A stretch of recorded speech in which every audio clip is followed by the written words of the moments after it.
اسی جگہ پر مشہور شالیمار ریستوران تھا جہاں شاعر اور ادیب جمع ہوتے تھے۔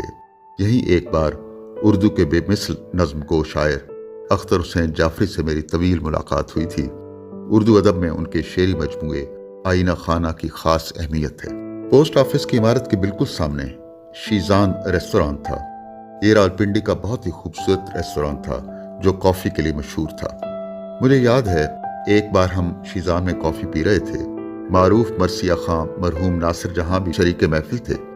وہ جس محفل میں ہوتے اپنی دلچسپ گفتگو سے جان محفل بن جاتے۔ قصہ گوئی کوئی ان سے سیکھے۔ انگریزی شعراء کے حوالے سے گفتگو ہو رہی تھی۔